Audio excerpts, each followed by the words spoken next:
Awesome. Okay. Okay, so just a little brief agenda on what we're going to be discussing today. So I'm going to give a little brief introduction to the program itself.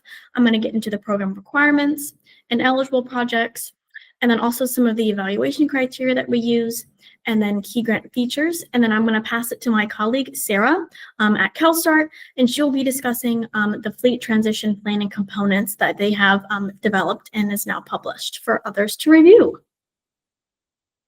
Okay, so to give a little quick introduction and overview to the program itself, so we have around $5 million in funding from the Moore Maryland administration to advance the Climate Solutions Now Act to purchase and lease electric school buses to serve Maryland public school students. So some key details about the program. The deadline has been extended. It originally was December 16th. It is now the 26th by 3 p.m. Eastern time. And then in terms of eligible applicants, so we're really looking at the local educational agencies, fleets, and private vendors, the bus contractors as well, who are operating on behalf of these LEAs. In terms of eligible vehicles, it is any publicly funded school bus that is procured by an eligible entity for the route and transportation of students for school or school-related programming or activities. Retrofits or buses funded by other state agencies are ineligible as well. And then in terms of the type of program it is a competitive application process. So for the next slide, we're going to go into some of the program requirements and ineligible projects. So program requirements, so we have in here that we like to see if an applicant is going to replace diesel buses. It is not as a requirement, but if they are going to, we require that they are model year 2012 or older diesel buses or the oldest buses in the fleet, whichever would come first. The vehicles have to be domiciled in Maryland for a minimum of 3 years, and I'll touch on that a little bit later. That has to do with our reporting process once an applicant gets to that point. Data sharing with MEA for 3 years, and this includes giving us some information on the VIN number of the bus, the routes, charging uses, etc. And then a last thing to note is that private vendors, not bus contractors, but private vendors themselves or nonprofits, they have to be in good standing with the Maryland State Department of Assessments and Taxation, so SDAT. And then additionally, nonprofits shall provide evidence of a contractual agreement with an LEA at the time of application. So this is really just giving us that opportunity if you are a fleet or you are a vendor who's going to be working on behalf of these LEAs and applying on their behalf. We'd like to see that there's some type of letter of support, contractual agreement that you have with that LEA, just to show to us that you're both fully invested in this type of project. In terms of ineligible projects, so buses that are previously funded through MEA's Clean Fuels Incentive Program, Alternative Fuel Infrastructure Program, the Medium Duty Heavy Duty Zero Emission Vehicle Grant Program, or previous the Fiscal 25 ESB grant program as well. And then lastly, retroactive funding for already purchased vehicles. So they have to be purchased once you have the grant and it has been signed and fully executed. So if buses have already been purchased, they would not be eligible for this type of grant. Okay, so in terms of the evaluation criteria, so we have two goals that we really like to look at. So we want to make sure we're ensuring fair, unbiased, and timely reviews. So when we do get to the evaluation stage of this grant program, we usually have a team set up. We know who we're going to have review these applications, and we try and get them done in a timely manner so that we can really find out who we're going to award and do non-award as well. And then also we are looking to really strongly prioritize overburdened and low to moderate income communities. So that is something that we have a part of the evaluation criteria as well. And then in terms of the criteria itself, so we have it broken down by a few different things. So in terms of the application quality, this is really looking at, is it a comprehensive, a well-documented type of application? Are the responses sufficient? Are you answering the questions that we're providing to you? And then in terms of project cost and funding request, so this is really looking at, has the applicant provided a clear, detailed budget if they have that at the time of application, because we understand an LEA may not have that ready at the time. Are they outlining the project costs? how the requested vehicles infrastructure will be potentially financed or purchased. Is the applicant specifying the costs that are not going to be covered potentially by this grant, and what other costs are going to need to be met. And then just the current bus fleet list and associated vehicle information, just so we can kind of see what the cost estimates and replacement details are going to be included in the application. In terms of the emission reductions benefits, so this part of the evaluation is we're looking at, have you described clearly the projected air quality benefits, including reductions in criteria pollutants, greenhouse gas emissions, and fuel savings? Has the applicant provided information on the fleet operations that's going to be happening? Is there going to be terms of maintenance and things like that? And then in terms of project planning and schedule, so for that, what we're looking at, is there a clear dedicated milestones that you have for this type of project in terms of stakeholder engagement? What are you looking at in terms of risk mitigation? What potential challenges that you might face? And so that's really important for us to look at. And then in terms of project communication and partnerships, so this is really looking at, have you worked with a utility yet? Have you gotten feedback from them? And then also community partners. Have you been working with the local school boards, maybe PTAs or other community members to see how this project would impact your type of community for this school district? And then lastly, project equity. So we have priority for schools that are in Title I school districts as well. So we look at that as well because we understand that is also an aspect. Okay, so in terms of key grant features, so this program has the covering up to 120% of the incremental cost for new electric school buses. So we look at what is the cost for the diesel bus and the electric bus. We get that difference, and then we do that times 1.2. And so that's kind of how we calculate that amount. And then we recently just increased the maximum award caps. Previously, when the program launched in September, we were only going to give $1 million per grantee with the additional $500,000 for eligible applicants. We now have increased those caps to $2 million per grantee and $2.5 for districts or bus contractors who are going to be in that low to moderate income community as well. So we've increased that. And then the maximum capital requested charging infrastructure is 30% of the total project funding request. So that is potentially going to be changed shortly. We're internally kind of seeing how we can actually make that a little bit more beneficial to applicants. So that potentially will be changing. I would recommend being on the lookout on our webpage as we will potentially be giving notice to applicants about what that new change may look like, specifically just for the charging infrastructure, which is going to include the cost for the charger itself and the installation, so we use both of those costs. Okay, so in terms of the funding scope, like I mentioned and touched on a little bit before, we have funding for buses, the charging infrastructure installation costs, and then associated costs. Those associated costs are looking at project startup for EVSE and facility planning, and training as well. So we have a little bit of funding for that, and that is broken down between the LEA themselves and a bus contractor or a fleet. So we have that broken down in terms of that. And then a school technician training, that is also a very well received concern that we have found when I've been doing outreach. So we wanted to include funding for that again this fiscal year. And then just a quick note that school bus and charging infrastructure incentives can be stacked with other programs that are out there right now. Okay, so I touched on this a little bit earlier. So reporting requirements. So the way that this grant is set up is that an applicant applies, the program closes, we do our evaluations, and then we decide on award and non-awardees.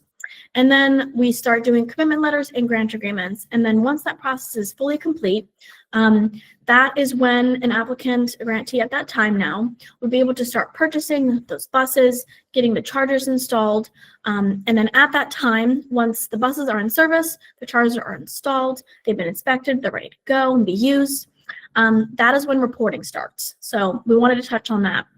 So once that is ready, quarterly progress reports are once you're waiting to get the buses in service and stuff like that, we ask for those progress reports. And that's just a generic report on how's the project going? Are you having any delays in getting the buses or getting the chargers installed? So that's important as well. And then once all the buses are in service, the chargers are ready, that is when you would submit for reimbursement. So this happens after the fact, does not happen right at the beginning of the project. You would start doing quarterly operation reports. And so at that time, you'd be giving us information on the mileage, the energy use, and any other issues you may have with the buses or chargers. And then lastly, telematics data is encouraged, not required, but it's encouraged for efficiency. And then, as stated before, there is the component of if an applicant wants to replace the diesel buses, giving us that information is very crucial. And like I said, they're going to be either model year 2012 or older, whichever would come first. So that is just a key feature as well.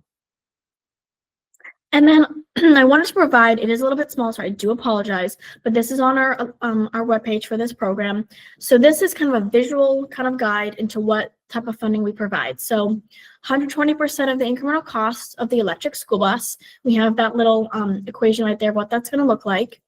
We have funding for chargers and the installation costs. And then we have up to $300,000 for project startup costs for EBC and facility planning. And like I mentioned, that is split between the LEA and a vendor or bus contractor. So an LEA can get up to $200,000 for this type of funding request, while a bus contractor or a fleet, private fleet lender can only get $25,000 for up to 4 in each school district. So it is a little bit lower for the fleet lender or the bus contractor. And then lastly, we have funding, like I said, for school district technician training. We have up to $7,200 for 6 technicians. And then, like I said, there are other funding avenues out there right now that could be stacked with this grant program to really exceed how much funding you can get to make this type of project not only feasible, but also successful. And then $2 million per grantee. And then if you are located in an overburdened and low to moderate income community, you would get a potential $500,000 extra as well. And then this program, like I said, mentioned, is closing on December 26th, so it's coming up shortly, very quickly, as well. And then I just wanted to kind of give a little brief introduction to what the application is going to look like. So for this grant program, we use JotForm. So JotForm is what we use, and this link will be provided to you all as well after this webinar has been concluded. So you'll be able to look at it, kind of get a sense of what we ask and our questions. And so the JotForm is the main source. And then if you're submitting funding for buses or chargers and installation costs, we have 2 summary tables for that as well. So those are also all on our webpage, so you can kind of review them beforehand and ask any questions to me if you'd like. And then I wanted to kind of give a little glimpse into what one of these summary tables is going to look like. I know it's very small, so I do apologize, but essentially we're asking, I think this one is the electric school bus one. So we're asking, are you going to purchase or lease them? Are you going to be replacing any buses? And if so, what is the model year, the make model? And then just providing insight into how much this type of electric school bus is going to cost for you, and any other information that we need in this table. And then I also wanted to plug that there are a really lot of great resources out there right now that you could take advantage of to learn more about how to get this process started. So the World Resources Institute has created a few resources here that you all can utilize. So the first one is a step-by-step guide for school bus electrification. There's electric school bus buyer's guide as well. And then lastly, one of the most important things that I feel is how you're going to work with your electric utility to see how this type of project will not only impact the school district, but actually make it feasible. So there's a really great resources you all can utilize. And then that is all for my presentation. I'm going to pass it over to Sarah from CalSTART to give a little brief introduction to a fleet transition guide as well. So thank you all. Awesome. Thank you so much, Natalie. Thank you for having me today. So my name is Sarah Slocum-Jones. I am a project manager on the CalSTART electric school bus team. And as Natalie mentioned, I'm going to be talking you guys through some fleet transition planning components. Next slide, please. So a little bit of an overview to start out in case you guys haven't heard of CalStart. We are an international nonprofit. We work with over 200 member companies to advance clean and efficient transportation solutions with the goal of changing transportation for good. We are a clean transportation-based nonprofit, and we have a lot of different sort of departments in here, and I am specifically on our electric school bus team. And our team works specifically with school bus fleets, contractors, and industry partners to accelerate national electrification of school buses. And within that, we specialize specifically, number one, in fleet transition planning, which is why I'm here today. But we also do work in technical assistance, education and resource distribution. We also do things like tracking marketing trends, and we really try to help facilitate peer-to-peer connections from fleet to fleet, and then from industry partners to fleets as well. Next slide, please.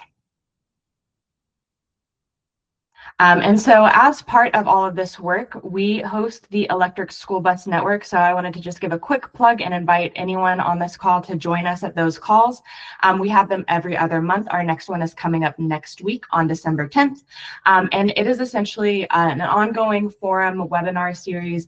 We bring in fleets who are doing the work, industry partners in the space to talk, but we also hold them as open meetings so that there's lines of open discussion to hopefully get some of those peer-to-peer connections. So we'd love to have you guys join. I'm also going to just drop the link in the chat to that real fast if anyone wants to register. Next slide, please.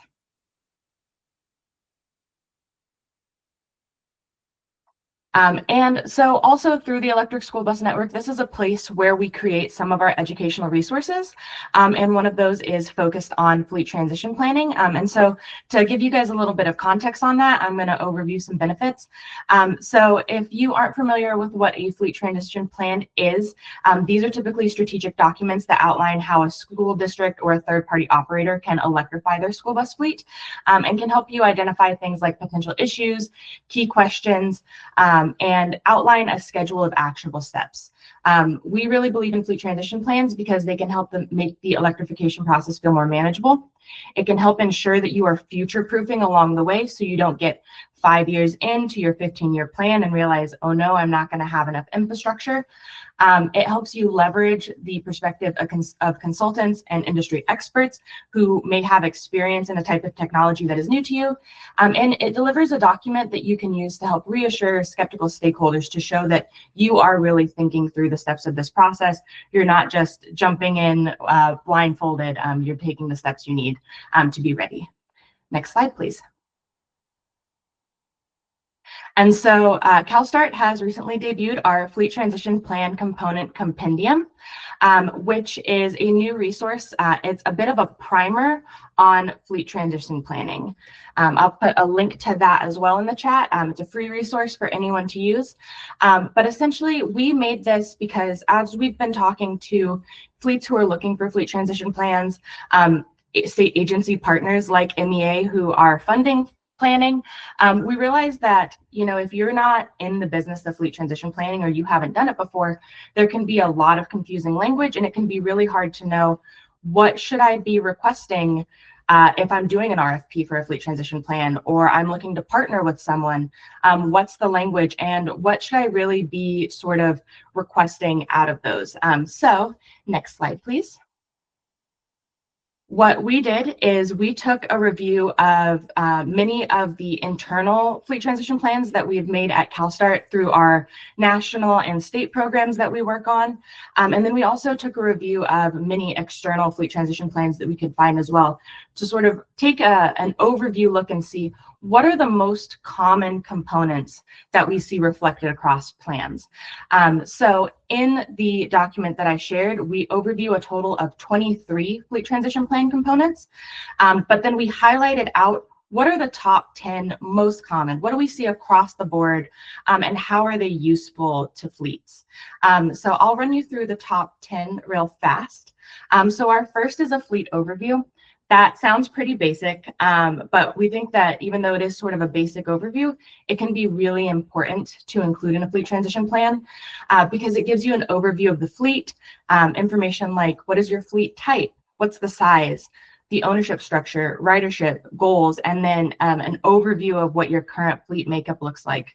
This is important, number one, if you're going to share this plan with external partners, for example, if your school board who isn't involved in the day-to-day of your transportation needs is reviewing this, it's good to sort of set the stage, let them know what they're working with. But number two, it helps if you make a long-term fleet transition plan and you go in, 5 years down the line to re-review your initial plan. It's good to be able to reflect back and say, where was I when I started? What progress have I made? And maybe what has changed that isn't as relevant in this initial plan that might need to be updated. The second is a duty cycle analysis. So continuing on some of that fleet background, this includes things like how many vehicles does your fleet own, classifications of your vehicles by type and class, how they're operated, such as typical miles traveled, number of stops that they do, and the type of use, and fuel consumption to, again, set the groundwork and also have a reference back if things change down the line. Maybe your routes change significantly, and how that might impact how you do things like the next step, which is your charging plan. The charging plan is the first component that I have listed here that's actually a sort of result of your fleet analysis. And so that is a breakdown of the quantity and speed of chargers that whatever team you're working with, a consultant, an organization, a contractor, has recommended for the battery sizes on the buses. So electric school buses come in a variety of battery pack sizes, and then matching them up with the level of charger that they're going to need to be able to complete your daily operations. So sort of like a one-to-one matchup of here's your ratio of chargers to vehicles. Next, we have our funding and incentive opportunities, and this is really important for one of the things that Natalie mentioned, stackability of funding. So this is a section that will outline, what are the current opportunities available? Is there state funding available? Maybe your utility has some funding that you can stack on for those infrastructure costs, or other opportunities that you might be able to leverage, like tax credits, things like that. Up next, we have utility capacity estimates, which is an approximation of your maximum electrical capacity available at your site, as provided by your utility, or if you have the access to an in-site person or an in-person site review, to take stock of what's currently available at your site. What amount of electrification can you do before you need electrical upgrades? Some districts have been able to install, 5 chargers before having to bring in expansion, but that can help you figure out how and when to bring your utility in on the process, and when to phase in utility upgrades. Our next is environmental impact, and this is a assessment of the percentage of greenhouse gas emissions reduced, gallons of gas or diesel reduction, or reduction of specific pollutants that would be expected through your fleet transition. This can be really helpful to contextualize the benefits that your community will be receiving from bringing electric school buses into the mix, and can also help address specific climate goals if you have additional ones from your local municipality that you're trying to hit. We then have our virtual site assessment. So this is an assessment of your depot location, such as and including an aerial image or site drawings if you have access to those, which will be paired with a utility capacity map from your utility if they're available. Not all utilities have them, but it usually gets paired up with your utility capacity estimates and your current site load information to help sort of get an overview for what steps am I going to need.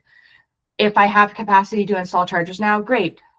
But in 5 years, am I going to need to install, maybe another transformer? What do I need to be talking to my utility about right now so that they know to be prepared for when we need that additional electrical capacity?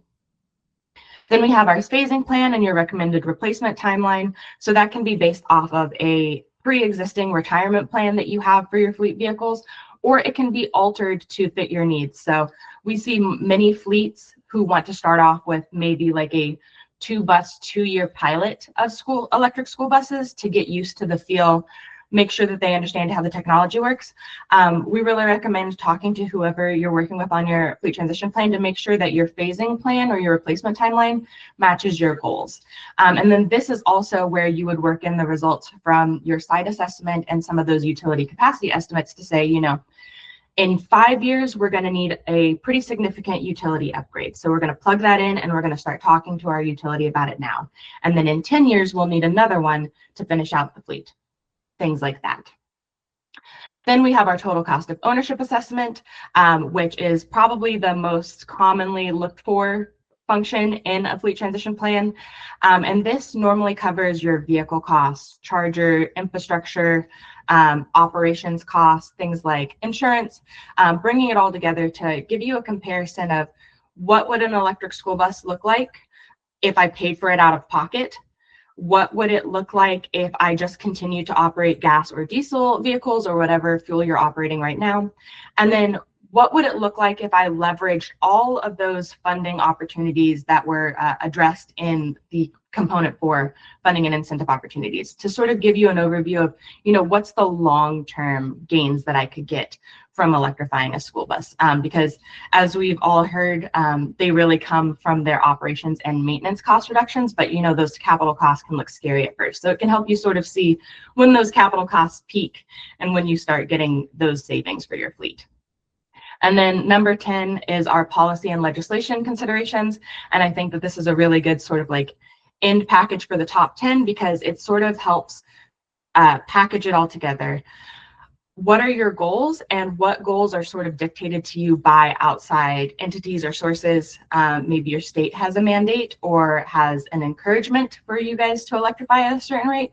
Maybe your county or city has a climate action plan that you are trying to work with, or maybe it's in your strategic goals to hit certain environmental milestones. That's where those get brought in to make sure that that phasing timeline and any of the other components are sort of going to meet any requirements or timelines that are relevant. So those are the top 10. Like I said, the whole plan or the whole document has 23 to help you guys, familiarize yourself with the language, sort of look through and say, what would be most valuable to me and my fleet as you start searching for someone to work with you on a fleet transportation plan or transition plan, and get into it yourself. So go ahead, Natalie, to the next slide. And I think that one closes me out. It does. So thank you again for having me today. My email is up there too, CalSTART. We are here to help school bus fleets. Like I said, we do technical assistance. We do fleet transition planning, but we're really here to help move electrification forward. So feel free to reach out to me if anyone has any questions. And then I have another link to that resource as well. But yeah, thank you for having me. Awesome. Okay, thank you so much, Sarah. That was really, really great. Now is just open discussion for anyone who has any questions they'd like to ask about Sarah's new fleet transition plan that they have out, and then also the electric school bus program as well that I'm going to be running.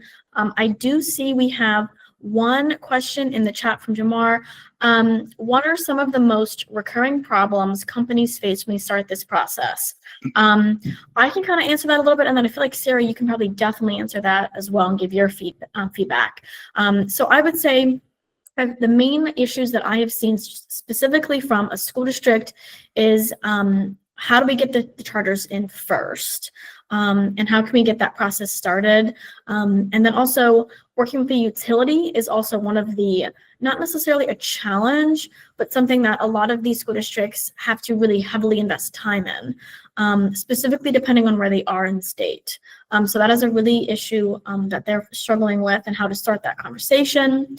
And then also just the routes. The routes is one of the main issues I've heard is how can we get electric school buses and still be able to charge and actually be able to complete a longer route, and not just use the bus for maybe a school or activity or something like a little bit smaller, so they wouldn't have to worry about the charging infrastructure aspect, and how that could give a little bit of anxiety for the bus driver who's driving that electric school bus.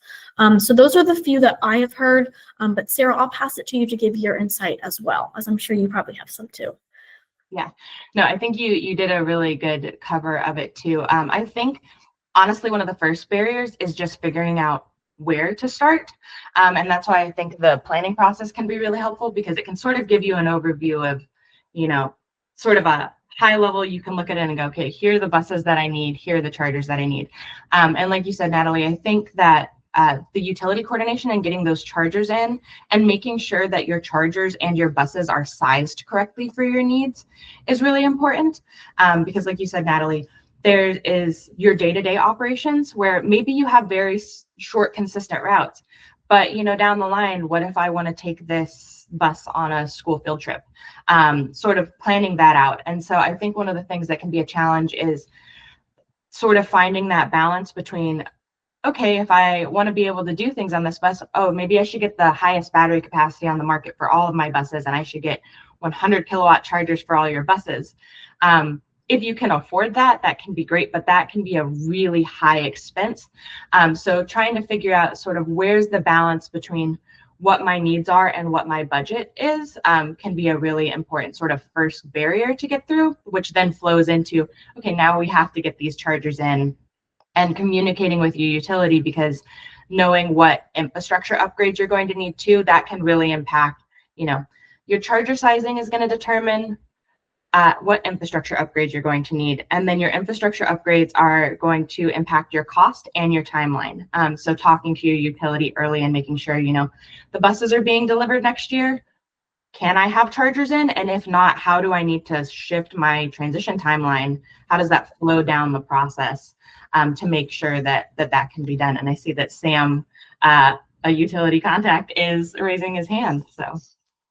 Good morning, everybody. Natalie, Sarah, how are you? Hope everybody's doing well this morning. I just wanted to quickly say, Sarah, to your last point, from the utility perspective, we would greatly appreciate if folks accurately sized their infrastructure development and deployment. In other words, obviously anyone needs what they need to do the function that they need to provide, right?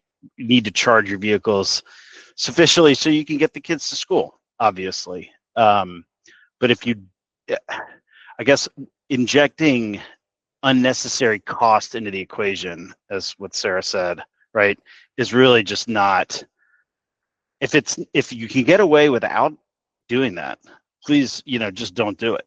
Because what it does on our side is it will cost you more money. It will extend the timeline that your project can be completed, and it just injects a bunch of cost and capacity requirements into the grid that aren't necessary. And yeah, it just seems sort of a waste in a way. What I'm not saying is avoid thinking ahead. By all means, think ahead. By all means, measure twice, cut once. If you want to lay some infrastructure that will, that makes sense to do once rather than digging twice over the period of 5 years or something, fully understand that. I think school buses are a great fleet where you can really get away with some modest charging infrastructure most of the time, as compared to like the Maryland Transit Administration or something, where a lot of those transit buses have to run, if not 24 hours a day, then like 22 hours a day. And so their whole way of thinking about it is like they need to run that bus in there and charge it as fast as they possibly can and then get back on the road. And so they have a very small number of chargers relative to the fleet, but those chargers are massive in terms of their capacity to charge quickly. This is not that, right? This is a different kettle of fish. These buses sit like 80% of the time typically, so you can get away with a much more modest piece of equipment. And I think from our seat, just encourage you to sort of right size your project. Yeah, I think that's a lot of really good context, Sam. And I think another thing in here, and that's why charging plan is such an important part of a fleet transition plan, because that's sort of where your right sizing goes in. We've seen fleets who, have sort of that inclination when they start out going, well, I should get 150 kilowatt chargers for my buses. Something that Dave put in the chat, which I think is also very relevant, is your bus manufacturer is going to impact your infrastructure as well. And that's where, when you start out, like, that's something that's important to look into. You need to think about, can your buses run on DC or level 2? There's one brand on the market right now who only does the DC charging as their base level. So you need to make sure that you're buying buses that can work with the chargers that you're interested in. And then also think about, 150 kilowatt charger. A lot of buses on the market are also capped at 120 kilowatts per hour. So figuring that out early on, and like Sam said, planning can be a good thing. There's that phrase that's, you have a plan until you get punched in the face or something like that, and then your plan isn't really there anymore. But I think there's still merit to doing the plan in the first place, because you have a baseline, and then you can see what needs to be tweaked in a plan moving forward. So we see a lot of fleets can actually run a lot of their buses on like 19.2 high level 2 chargers, or lower powered 25 or 30 kilowatt DC chargers for the most part, with maybe a 60 kilowatt charger in there for a quick top up if they need it. And then that's also a place where you'd be working with your utility, hopefully, to also understand, are there demand or peak hours that I need to be avoiding with my charging, things like that. So I think as we've seen the school bus market develop and districts and operators get used to fleets, the bus is actually the easier part of the equation. It's the chargers and making sure that you're right sizing for your needs and your budget, and for your access to utilities as well. And just give another example of a school district who has really done a lot of the work beforehand, would be Frederick County. Frederick County, I am usually very much in awe of what they have done there. Their transportation director has heavily since the beginning worked with Potomac Edison, who is their electric utility. And they are finding ways to actually, do the panel upgrades and stuff, because that normally is one of the things that you need to upgrade, but also what is the existing conduit that they have there in their school bus depot? And can they use that and capitalize on that to use that for future proofing? And they have been able to do that. And so it's using kind of the existing, infrastructure you already have in your depot, and seeing how you can just level up that. And then you just, like Sam said, it really reduces your costs overall, because you're already using existing infrastructure you have ready. So there's a lot of unique ways school districts I've seen make the charging infrastructure work. And I would say a lot of the school districts as well struggle with, they have electric school buses, but they maybe don't have the chargers yet. And so they have a lot of buses that are just sitting there. And so that's why this grant is really great, because we offer funding for chargers to help support their project long term. So there's a lot of different factors and caveats that really play into this as well. And I'm going to see, I think make sure I see Sam. Thank you so much.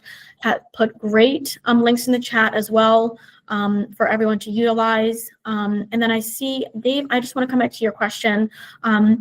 So in terms of the funding for the grant program for the EVSE and facility planning that we have in this grant, so we don't necessarily have strict guidelines on who they need to use if they're awarded funding for this type of funding. We really just kind of work with the school district themselves to see which avenue is going to work with them. Before fiscal 25 for this grant program, NREL now that has been now renamed, but NREL had a Clean Bus Planning Award program that was free for school districts to utilize, and that would actually create a plan for them beforehand, but that program is now not available. So that's where we have CalSTART, and we also have other great programs. Dave, I know as well, you also work with school districts as well to kind of create these fleet plans and see how they can get ready for these types of projects.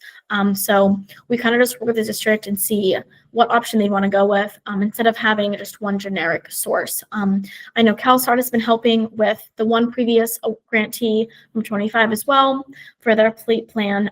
So it really just varies on the school district and what they're looking to do as well. Are there any other questions or any other clarification questions, or anyone is looking to ask now while we have you all?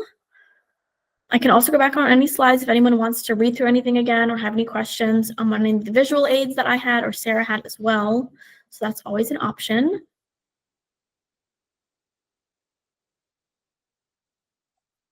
If there are no questions, I would like to just reiterate that please be noticed. Our website potentially will have a new change for the grant program in terms of the charging infrastructure aspect, either today or tomorrow. So please be on the lookout for that. That will potentially be a change in terms of the funding for that as well. So hopefully that will help folks with a little bit more funding.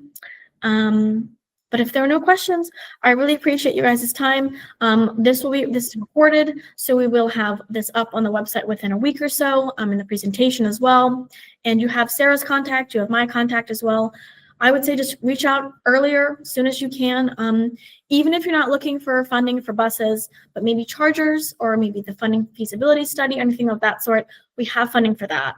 And this is most likely going to be the last school year for this type of program. So I would say really take advantage of it while you can, and just reach out to me early and we can discuss how we can make this work and fit for your project in your planning schedule.